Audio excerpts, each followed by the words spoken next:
আর বেলঘড়িয়ায় চোর অপবাদে পেটানো হলো এক যুবককে। মাছ চোর অপবাদ দিয়ে মারধর করা হলো। দেখুন সেই ছবি। চোর অপবাদ দিয়ে মারধর। পুকুর থেকে মাছ চুরির সন্দেহে যুবককে রাস্তায় ফেলে কিল, চড়, ঘুষি। কথা বলবো প্রতিনিধি সুবীরের সঙ্গে। সুবীর, কোন এলাকার ঘটনা এবং এই যে যুবককে মারধর করা হলো তার বিরুদ্ধে কি অভিযোগ বলছে এবং ওই যুবকই বা কোন এলাকার? দেখো অয়নদা, কামারহাটি পৌরসভার 32 নম্বর ওয়ার্ড এলাকাতে এই জায়গাতে, অর্থাৎ এই যে পুকুর, সেই পুকুরের পাশে যে রাস্তা, সেই রাস্তা দিয়ে কিন্তু ফিরোজ শেখ নামে 22 বছরের যে যুবক, সে কিন্তু সেখান থেকে বাড়ির উদ্দেশ্যে ফিরছিল।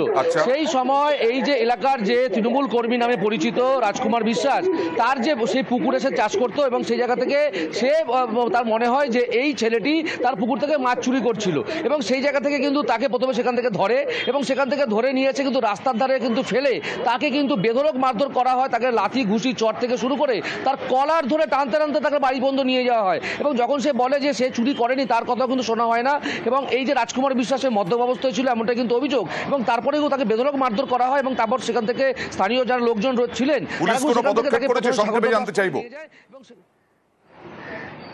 অয়নদা ইতিমধ্যে বেলঘড়িয়া থানায় অভিযোগ দায়ের হয়েছে এবং তাকে কিন্তু এখনো পর্যন্ত পুলিশ গ্রেপ্তার করতে পারেনি। তার খোঁজে তল্লাশি চালাচ্ছে বেলঘড়িয়া থানার পুলিশ। রাজকুমার বিশ্বাস অভিযুক্ত, তার মনে হয়েছে চুরি করেছেন, তাই এত পেটে পিটিয়ে দিলেন। পুকুর পাড়ে দাঁড়িয়েছিলাম, ওরা 3-4 জন আসলো আর ওখানে এসে কোনো কথা বললো না, মাছ চালু করে দিয়েছে। ওখানে বলছে আমি নাকি ওখানে বসে বসে মাছ ধরছিলাম, ওনার পুকুরে মাছ ধরছিলাম। আমি সন্দেহ মারধর? হ্যাঁ। কি সন্দেহ? ওই মাছ চুরির সন্দেহে মারধর করেছে। কে মারধর করেছে? ওই রাজকুমার, উনি আগে এসে গায়ে হাত দিয়েছে। ওই মাছ ওরা ভাবছিল মাছ চুরি করছিলাম ঘাটের মধ্যে বসে, তাই জন্য এসে মারধর শুরু করে দিয়েছে। চিৎকার করেছি, অনেক লোক এসেছিল, যারা যারা বলছে ওদেরকেও হুমকি দিচ্ছে। ধর্মতলায় তৃণমূলের মঞ্চ খুলে দিল সেনা। ধর্মতলায় ভাষা আন্দোলনের অবস্থানের জন্য যে মঞ্চ, সেই মঞ্চ আপনারা দেখছেন সেই ছবি, যে সেই মঞ্চ বা সেই যে গান্ধী মূর্তির নিচে অবস্থানে অনুমতি ছিল প্রতি শনি ও রবিবার, সেই রবিবার ধর্ণা মঞ্চে অবস্থান হতো শনি আর রবিবার। কথা বলবো প্রতিনিধি রৌনকের সঙ্গে। রৌনক, কি খবর রয়েছে? তাকে একেবারে ভাষা আন্দোলনকে কেন্দ্র করে তৃণমূল কংগ্রেসের গান্ধী মূর্তির পাদদেশে শনি এবং রবিবার করে যে ধর্ণা মঞ্চতে অবস্থান বিক্ষোভ হতো, সেই ধর্ণা মঞ্চ সেনার তরফ থেকে খুলে দেওয়া হচ্ছে।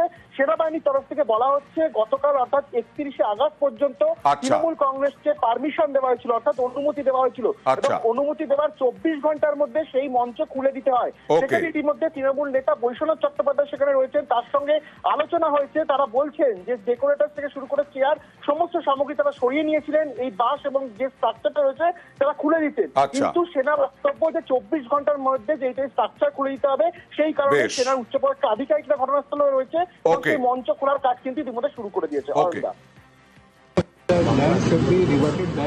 Within 24 hours, but you have been taking this air for... No, we have removed our chairs, electricity, everything we have removed. Everything comprises, this structure comprises of your event? This structure is of your event? Yes, yes. It was happening Saturday and Sunday only. So, Saturday, Sunday we have given the permission, and for next event when you seek the permission, we'll give it. However, you have to get it the definition. Kindly realize the practical situation. If we realize the practical situation, if we remove the whole thing, so we have to make another... There are 100 events in Maidan which are conducted and they speak for one day. They make their stage and dismantle it in one day. So I request you also acknowledge. My honest witness, what see, I am not supposed to give any right to media. So please, if you want to speak to me, you can come to our office. 31 August পর্যন্ত অনুমতি ছিল, তাই 24 ঘন্টা প্রায় পার হয়ে গেছে বলে সেনার দাবি এবং তার জন্য সমস্ত কিছু খুলে দিয়ে যাচ্ছেন সেনা জওয়ানরা। কথা বলবো প্রতিনিধি রৌনকের সঙ্গে। রৌনক, বৈশ্বনাথ চট্টোপাধ্যায় কি বোঝানোর চেষ্টা করলেন? দেখুন, বৈষ্ণব চট্টোপাধ্যায়ের তরফ থেকে বলা হচ্ছে যে তারা পারমিশন নিয়েছিল, সেক্ষেত্রে এখনো 24 ঘন্টা হয়নি, তারা নিজেরাই খুলে দিত সেই জায়গাটা, বা পরবর্তীকালে তারা যদি কোনো কর্মসূচি করতো আবার অনুমতির জন্য সেনাকে আবেদনও করতো। উচ্চপদস্থ আধিকারিক ইতিমধ্যে ঘটনাস্থলে রয়েছে, তার কথায় যদি পরবর্তীতে কোনো কর্মসূচি করা হয় তাহলে আবার নতুন করে অনুমতি নেওয়া হবে, সেই অনুমতির ভিত্তিতেই তারা কিন্তু জায়গা অ্যালার্ট করবে। তাদের কথায় গতকাল পর্যন্ত এখানে অনুমতি ছিল এবং 24 ঘন্টার মধ্যে এই স্ট্রাকচার খুলে দেবার তাদের নিয়ম রয়েছে। সেক্ষেত্রে 24 ঘন্টার মধ্যে স্ট্রাকচার খোলা হয়নি, সেই কারণেই কিন্তু সেনার তরফ থেকে এসে এই যে ধর্ণা মঞ্চ সেখানকার স্ট্রাকচার ইতিমধ্যে খোলা হচ্ছে। তৃণমূল নেতা বৈশ্বনাথ চট্টোপাধ্যায় সেখানে রয়েছেন এবং তিনি প্রয়োজনে দলের উচ্চ নেতৃত্ব তাদেরকেও কিন্তু গোটা বিষয়টি জানাবে। ভাষা আন্দোলনকে কেন্দ্র করে তৃণমূলের এই ধর্ণা শনি এবং রবিবার করে তৃণমূলের বিভিন্ন যে মহিলা তৃণমূল কংগ্রেস থেকে শুরু করে যুব তৃণমূল কংগ্রেস তাদের এখানে ধর্ণা কর্মসূচি হতো। সেক্ষেত্রে গতকাল পর্যন্ত কিষাণ যে তৃণমূল কংগ্রেস রয়েছে তাদের ধর্ণা কর্মসূচি ছিল এবং আজ সকালবেলায় সেনার উচ্চ আধিকারিক সিউড়ির একটি স্কুলে পুরনো ইউনিফর্ম পরে এসেছে ছেলেমেয়েরা এবং সেই ছেলেরা ছেলেদেরকে জামা খুলে শাস্তি দিলেন প্রধান শিক্ষিকা এবং তার প্রতিবাদে বিক্ষোভ। অনেক দিন হলো জামা দেওয়া হয়েছে, সরকারি প্রকল্পে সরকার থেকে জামা দেওয়া হয়েছে, নতুন ইউনিফর্ম দেওয়া হয়েছে, তারপরেও পুরনো ইউনিফর্ম পরে আসায় শাস্তি দিয়েছেন প্রধান শিক্ষিকা, তাতেও বিক্ষোভ। দেখুন। স্কুলের জামা নতুন দেওয়া হয়েছে, নতুন দেওয়া হয়েছে, জামা নিশ্চয়ই দিতে পারি, রবিবারে ছিল, আমরা তো জানাই সরাসরি চলে যাব প্রতিনিধি সুপ্রতিমের কাছে। সুপ্রতিম, পুরনো ইউনিফর্ম কেন, নতুন ইউনিফর্ম পরে আসেনি কেন পড়ুয়ারা? বাবা মায়েরা এইরকম ভাবে অনৈতিক কাজ করছেন বলেই তো মনে করছেন অনেকে। একদমই, দেখো যে ঘটনা ঘটেছে এটা হচ্ছে সিউড়ির চন্দ্রবতীর প্রাথমিক বিভাগে অর্থাৎ প্রাইমারি স্কুলে, এবং সেখানে যেটা হয়েছে যে কয়েকজন পড়ুয়া যারা কিন্তু কোনো স্কুল ড্রেস সেভাবে পরে আসেনি বা স্কুল ড্রেস নোংরা ছিল, সেইখানে কিন্তু তাদের স্কুল ড্রেস খুলে তাদেরকে প্রধান শিক্ষিকার রুমেই দাঁড় করিয়ে রাখা হয়। এখন তারপরেই কিন্তু যখন তার অপেক্ষারত অভিভাবকরা যারা স্কুলের বাইরে ছিলেন যখন খবর যায় তারা কিন্তু সেখানে বিক্ষোভ দেখা থাকেন। প্রধান শিক্ষক কিন্তু অনড় তার জায়গায় যে স্কুল ড্রেস যদি তারা না পরে আসে অর্থাৎ সরকারিভাবে যে স্কুল ড্রেস দেওয়া হয়েছে সেটা তাদেরকে পরে আসতেই হবে এবং এটা না পড়লে কিন্তু তিনি এটা মানবেন না এবং এই অভিযোগেই কিন্তু বিক্ষোভ হয়। তারপরে অবশ্য প্রধান শিক্ষকের সঙ্গে মা বাবাদের বুঝতে হবে যে স্কুলে একটা নিয়ম শৃঙ্খলা আছে। তো কোনো বাচ্চার প্রতি এরকম অমানবিক আচরণ করা হয় না আমাদের স্কুলের, এটাই নিয়ম। 1 নম্বর কথা, দেখুন সরকার বিনা পয়সায় ছাত্রদের জামা দিচ্ছে, জুতো দিচ্ছে, কদিন আগে জামা দেওয়া হয়েছে। এই গার্জেন যারা আমাকে আজকে অকথ্য ভাষায় গালাগালি করেছে, মানে মারতে পর্যন্ত এসেছে আমাকে, বলছে আপনাকে আমি দেখে নেবো আপনি আমার ছেলের জামা খুলছেন কেন, যথারীতি জামা পরে আসেনি, মানে ওরা ডিসিপ্লিন মানবেন না। লোগো টোগো ওসব নিয়ে কোনো কথা নয়, নতুন জামা দিয়েছি, নতুন জামা পরে আসো। নিয়ে জামাটা খুলেছি, খুলে বললাম তাহলে কেমন লাগছে দেখো, খালি গা হলে পরে কেমন বাজে লাগে, তোমাদেরকে বারবার করে বলছি যে পরে আসবে, নাহলে কিন্তু আমি জামা খুলে নেবো। নিয়ে আবার পরিয়েও দিয়েছি। জামাটা খোলার কারণ হচ্ছে আপনার যে এখানে যে পশ্চিমবঙ্গ সরকারের যে ব্যাজটা থাকে সেই ব্যাজটা নাকি তার জামাতে ছিল না, জামাটা ময়লা ছিল। তো ম্যাডামের কি উচিত হয়েছে ড্রেসটা খোলার? ড্রেসের যাই প্রবলেম ছিল তো সেটা গার্জিয়ানকে ডেকে বলা উচিত। যারই ছেলেকে উলঙ্গ করবে তার তো একটু আত্মঘাতী হবে। এতে 3টে বাচ্চাকে আমি খোলা দেখেছি, যে জামা খোলা ছিল।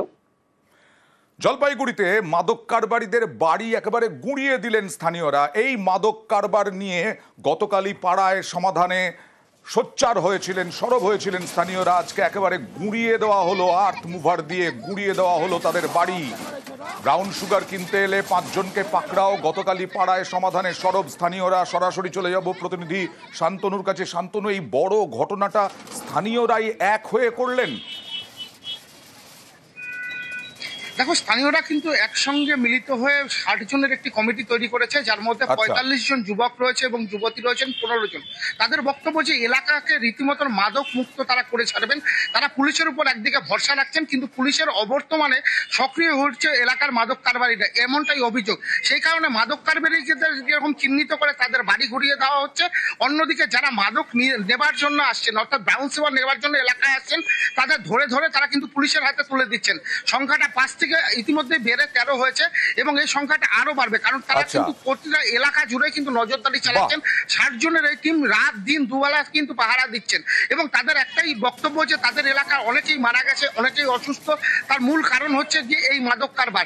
একদম দেখাবো গতকালই এই পাড়ায় সমাধানে কিভাবে সরব হয়েছিলেন স্থানীয়রা, সেটা দেখাবো।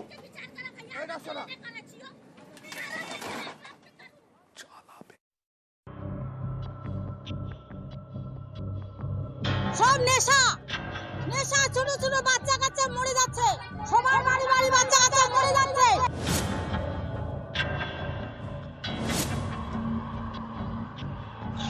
আমাদের পাড়া আমাদের সমাধান রাজ্য সরকারের নতুন কর্মসূচি।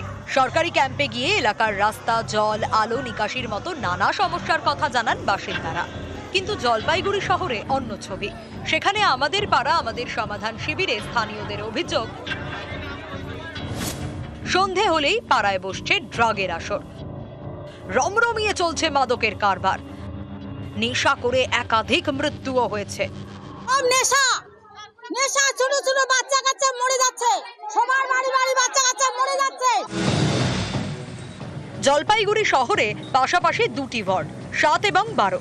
স্থানীয়দের অভিযোগ, এই দুই ওয়ার্ডের বিভিন্ন জায়গায় কয়েক মাস ধরে নেশাখোরদের দৌরাত্ম্য। রাত হলেই জলপাইগুড়ি স্টেশন লাগোয়া 2 নম্বর রেলগুমটি, নতুন পাড়া এবং ভাটিয়া বিল্ডিং এ ড্রাগের আসর বসছে। শনিবার 7 নম্বর ওয়ার্ডে বসে পাড়ায় সমাধান ক্যাম্প। সেখানে অভিযোগ জানান স্থানীয়রা। ক্যাম্পে ছিলেন জলপাইগুড়ির পুর প্রধান পাপিয়া পাল। অভিযোগ শুনে স্থানীয়দের নিয়ে সেদিনই তিনি কোতোয়ালি থানায় যান। সেখানে বিক্ষোভ দেখানো হয়। তারপর 22 জনের বিরুদ্ধে লিখিত অভিযোগ। তাদের নাম দিলাম, তারা অতীতেও অ্যারেস্ট হয়েছিল, কিন্তু কেউ বা কারা কোনো প্রভাবশালী ব্যক্তিত্ব মাথায় হাত এদের মাথার উপর আছে বলেই এদেরকে রাতের বেলা ধরে নিয়ে আসা হয়, সকালবেলা ছেড়ে দেওয়া হয়।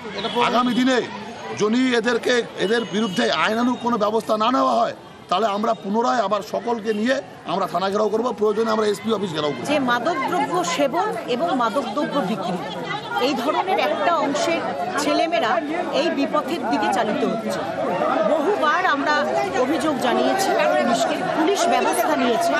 উনি কথা দিলেন যে একটা বিষয় যে উনি 7 দিনের মধ্যে উনি পদক্ষেপ নেবেন। জলপাইগুড়ি থেকে পিনাকি শীলের সঙ্গে শান্তনু কর, নিউজ 18 বাংলা।